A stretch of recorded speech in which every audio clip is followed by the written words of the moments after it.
Assalamualaikum warahmatullahi wabarakatuh. Salam sejahtera untuk kita semua. Semoga kita semua selalu dalam lindungan Allah Subhanahu wa taala. Baiklah, di sini kami akan melakukan presentasi yaitu dari kelompok 5 dengan anggota Hairina NIM 203020 yaitu saya sendiri dan rekan saya Dewa Pangestu dengan NIM 203108.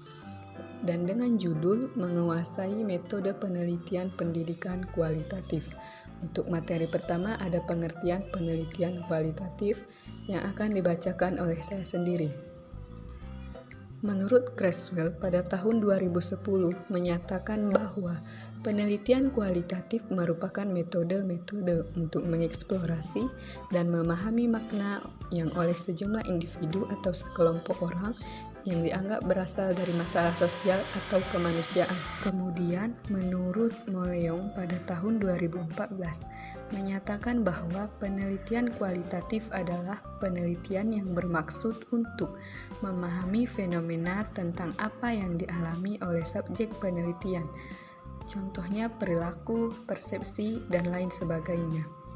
Secara holistik dan dengan cara deskripsi dan dalam bentuk kata-kata dan bahasa pada suatu konteks khusus yang alami dan dengan memanfaatkan berbagai metode alamiah. Selanjutnya ada pandangan dasar penelitian kualitatif.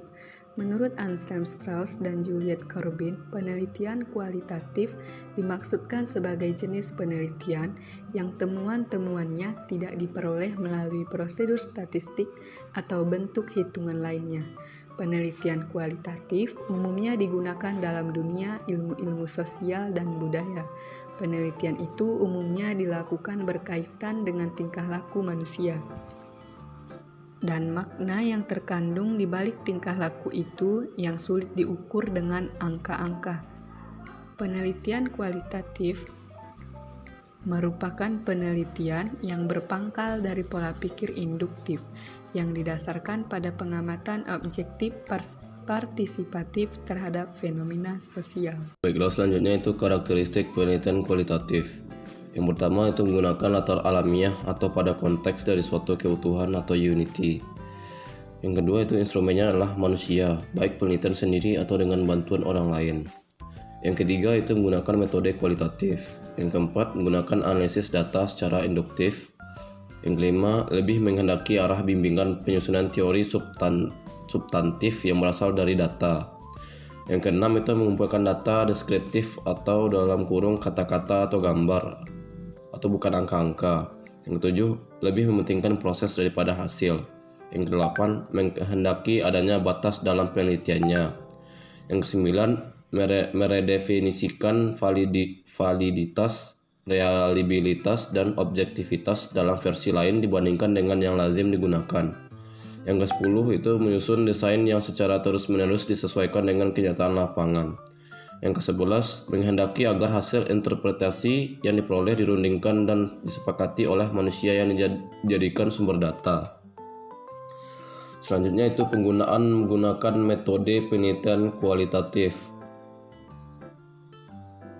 Penelitian kualitatif dapat dilakukan menggunakan metode naratif, fenomenologi, grounded, etnografi, dan studi kasus. Yang pertama, penelitian naratif digunakan apabila penelitian ingin menjabarkan kehidupan individu atau kelompok yang diteliti. Yang kedua, penelitian fenomenologi dilakukan ketika peneliti ingin memahami suatu fenomena dari sudut pandang individu atau kelompok tertentu yang mengalaminya.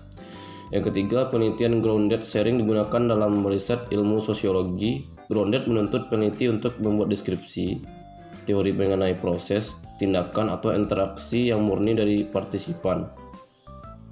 Yang keempat itu penelitian etnografi digunakan ketika peneliti ingin mendalami pola perilaku, bahasa, dan tindakan sosial suatu kelompok atau komunitas tertentu di lingkungan yang natural dalam periode waktu tertentu.